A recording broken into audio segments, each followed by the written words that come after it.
வணக்கம். என் குருநாதர் எழுத்து சித்தர் பாலகுமாரன் சார் அவர்களை மனதார வணங்கிவிட்டு உங்களுடன் பேச தொடங்குகிறேன். மருந்து அப்படிங்கிறது நம்ம வாழ்க்கையில இரண்டரை கலந்த விஷயமாயிடுச்சு. ஏதோ ஒரு தலை நோவுது அப்படின்னாக்க மருந்து தேவையா இருக்கு. காலில் இடிச்சுக்கிட்டேன் அப்படின்னாக்க அதுக்கு மருந்து தேவையா இருக்கு. இங்க ஒரு காயம் ஏற்பட்டுச்சு அப்படின்னா மருந்து தேவையா இருக்கு.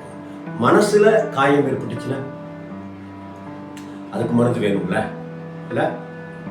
அந்த மருந்தை தரக்கூடியவர் தான் மருந்தீஸ்வரர். அந்த சிவனுடைய திருநாமம் மருந்தீஸ்வரர். தமிழகத்துல மருந்தீஸ்வரர் அப்படிங்கிற திருநாமத்தோட இருக்கிற திருக்கோவில்கள் அப்படின்னு பார்த்தாக்க ரொம்ப ரொம்ப குறைவு தான். ஆனால் திருவான்மியூர்ல இருக்கிற மருந்தீஸ்வரர் கோயிலை போலவே மறைமலை நகருக்கு பக்கத்துல திருக்கச்சூர் அப்படிங்கிற ஊர்லையும் மருந்தீஸ்வரர் கோவில் அமைந்திருக்கிறது. இன்னும் சொன்னா மலைக்கு பக்கத்துல மலை அடிவாரத்துல அந்த கோவில் இருக்கு. ஔஷதம் அப்படின்னு சொல்றோம் இல்லையா, அதுதான் கிட்டத்தட்ட ஒரு மருந்து மலை. அப்படியான ஒரு மருந்து மலையாகவே திகழ்கிற திருத்தலம் தான் திருக்கச்சூர். சென்னையில இருந்து செங்கல்பட்டு போற வழியில மறைமலை நகர் இருக்கு. அந்த மறைமலை நகர் ரயில்வே கேட்ல இருந்து ஒரு 3 கிலோமீட்டர் வந்தாக்க திருக்கச்சூர் கோயிலை அடைஞ்சிடலாம். அதே போல மறைமலை நகருக்கு அடுத்தாப்புல சிங்கப்பெருமாள் கோவில் இருக்கு. அந்த சிங்கப்பெருமாள் கோவில் வழியாக வந்தாலும் 2-2.5 கிலோமீட்டர்ல திருக்கச்சூர் கோவிலை அடைஞ்சிடலாம். திருக்கச்சூர்ல மலை ஒட்டி மருந்தீஸ்வரர் அப்படிங்கிற ஒரு கோவில் இருக்கு. இந்த மருந்தீஸ்வரர் கோவில்ல பிரசாதமாக மண் பிரசாதம் தான் வழங்கப்படும். மண்ணு தான் பிரசாதம், மண்ணே மருந்து. மண்ணும் நமச்சிவாயம் மலையும் நமச்சிவாயம் அப்படின்னு சொல்றோமே, இங்க மலை நமச்சிவாயமாக இருக்கிறது, மண்ணும் நமச்சிவாயமாக இருக்கிறது. அதனால்தான் மண்ணே மகிமை தரக்கூடிய மருந்தாகவும் பிரசாதமாகவும் மருந்தீஸ்வரர் கோவில்ல வழங்கப்படுது. இந்த மருந்தை, இந்த மண் பிரசாதத்தை நாம இட்டுக்கொண்டு வந்தாலே நம் மன நோய், உடல் நோய், மன கிளேசங்கள் முதலானவை எல்லாம் நீங்கிடும் அப்படின்னு இந்த கோவிலுடைய மருந்தீஸ்வரர் கோவிலுடைய ஸ்தல புராணம் தெரிவிக்குது. கிட்டத்தட்ட 15-16 வருடங்களுக்கு முன்னாடி திருக்கச்சூர் கோவிலை பற்றி நான் சக்தி விகடன்ல ஒரு 7 வாரத்துக்கு ஒரு தொடர் எழுதினேன். அப்படி 7 வாரத்துக்கு தொடர் எழுதிய பிற்பாடு இந்த கோவிலை பற்றி தமிழகத்திலிருந்து நிறைய கிராமங்கள்ல, நிறைய ஊர்கள்ல இருந்து, தென் மாவட்டங்கள்ல இருந்து, திருவண்ணாமலை பக்கம் இருந்தெல்லாம் இந்த கோவிலுக்கு வர ஆரம்பிச்சு இன்னைக்கும் தொன்று தொட்டு வர ஆரம்பிச்சுட்டு இருக்கிறாங்க. பௌர்ணமி அன்னைக்கு கிரிவலம் வந்து வேண்டிக் கொள்கிற கோவில்கள்ல மருந்தீஸ்வரர் கோவிலும் 2 கோவில் இருக்கு. ஊருக்கு நடுவுல ஒரு கோவில் இருக்கு, கச்சமேஸ்வரர் திருக்கோவில், தியாகராஜ சுவாமி திருக்கோவில். அதே போல அந்த கோவிலுக்கு பின்னாடி ஊருக்கு ஒதுக்குப்புறத்துல மலையை ஒட்டி மருந்தீஸ்வரர் கோவில் இருக்கு. பௌர்ணமி அன்னைக்கு சென்னைக்கு பக்கத்துல கிரிவலம் வரக்கூடிய ஒரே கோவில்னு பார்த்தாக்க அது மருந்தீஸ்வரர் கோவில் தான், தியாகராஜ சுவாமி கோவில் தான்.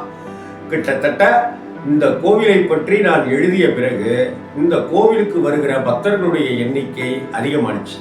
இந்த கோவில்ல பக்கத்துல இருக்கிற தியாகராஜ சுவாமி கோவில்ல ஒரு தேர் இருந்ததாகவும், அந்த தேர் பழுதுபட்டு காலப்போக்கில் அப்படியே புனரமைப்பு செய்யப்படாமலே இருந்துட்டதாகவும் எனக்கு அந்த கோவிலில் இருக்கிற நிர்வாகிகள், தமிழ்ச்செல்வன் அண்ணா, தமிழ் அண்ணான்னு ஒருத்தர், முழுக்கள் அண்ணா, முரளி அண்ணா அப்படின்லாம் நிறைய பேர் சொன்னாங்க.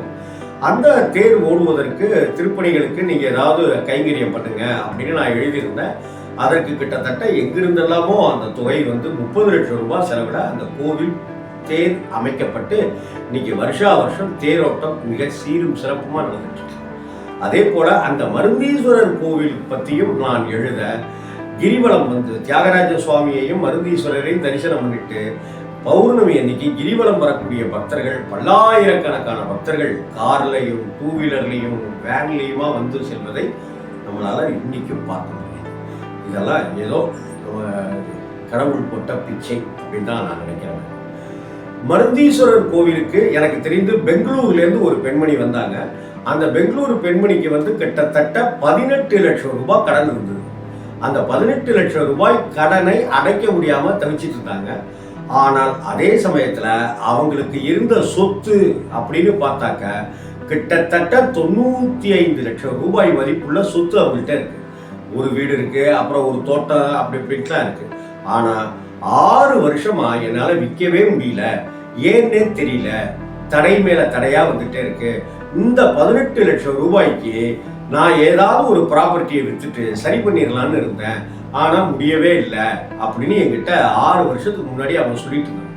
அப்ப அந்த பெண்மணி இந்த கோவிலை பத்தி நான் சொன்னதை கேட்டுட்டு அவங்க 3 முறை பௌர்ணமி அன்னைக்கு பெங்களூர்லேருந்து குடும்ப சகிதமா வந்து கிரிவலம் செஞ்சுட்டு என்னையும் வந்து பார்த்துட்டு எனக்கு பழங்கள்லாம் கொடுத்துட்டு போவாங்க. அந்த பெண்மணிக்கு 3 பௌர்ணமி கிரிவலம் வந்து வேண்டிக் கொண்ட பிற்பாடு இந்த 18 லட்சம் ரூபாய் கடன் அடைந்தது. அது மட்டும் இல்லாம 2-3 ப்ராப்பர்ட்டி இருந்துச்சு இல்லையா, அதுல ஒரு ப்ராப்பர்ட்டி அவங்க நினைச்ச கணக்குப்படி ஒரு 16 லட்சம் ரூபாய்க்கு போகும் அப்படின்னு நினைச்சிட்டு இருந்தாங்க. ஆனா நாளாக மார்க்கெட் ரேட்டு உசந்ததுனால அந்த 16 லட்சம் ரூபாய்க்கு உண்டான இடம் அவங்க விற்கும் போது 27 லட்சம் ரூபாய்க்கு விற்றுது. அப்படின்னும் 27 லட்சம் ரூபாயில 16 லட்சம் ரூபாய 18 லட்சம் ரூபாய கடனை அடைத்தாங்க அப்படின்றதையும் அந்த பெண்மணியும் அவருடைய கணவரும் அழுதுகிட்டே சொன்ன ஆச்சரியமா இருக்கு. பாக்கி இருக்கிற தொகையில அந்த பொண்ணுக்கு உண்டான கல்யாணத்துக்கு உண்டான விஷயத்தையும் அவங்க ஏற்பாடு பண்ணிட்டு இருக்கிறதாகவும் சொன்னாங்க. இன்னைக்கு அந்த பெண்ணுக்கு கல்யாணமாகி ஒரு ஆண் ஒரு பெண் அப்படின்னு 2 குழந்தை பாக்கியமும் கிடைச்சி சந்தோஷமா வாழ்ந்துட்டு இருக்காங்க. திருக்கச்சூர் அப்படிங்கிற திருத்தலம் இருக்குல்ல, அந்த திருத்தலம் மிகப்பெரிய திருப்பங்களை தரக்கூடிய ஒரு திருத்தலம். அவ்வளவு முனிவர்களும் சித்த புருஷர்களும் இங்கே இன்னமும் வாழ்ந்து கொண்டிருப்பதாக ஐதீகம். அந்த திருக்கோவிலுக்கு வந்து அவர்கள் கையால பூஜித்து அபிஷேகங்கள் செய்வதாக ஒரு ஐதீகம். சித்தர்கள் சூட்சம ரீதியாக சிவனை பூஜித்து வருகின்ற திருத்தலங்கள்ல திருக்கச்சூர் மருந்தீஸ்வரர் கோவிலும் ஒன்று, தியாகராஜ சுவாமி கோவிலும் ஒன்று அப்படின்னு சொல்லப்படுது. திருக்கச்சூர் கோவிலுக்கு வாருங்கள், மருந்தீஸ்வரருடைய அந்த மண் பிரசாதத்தை இட்டுக்கொண்டு பிரார்த்தனை செய்யுங்கள். மண்ணையும் பொன்னாக்கி தரக்கூடிய மகேஸ்வரன் நம் வழிகளை எல்லாம் புதிய புதிய வழிகளாக பாதைகளாக அமைத்து கொடுத்து நம்மை ஆனந்தத்தில் ஆழ்த்துவார் அந்த ஆனந்த புத்தர். வணக்கம். தென்னாடுடைய சிவனே போற்றி, எந்நாட்டவர்க்கும் இறைவா போற்றி.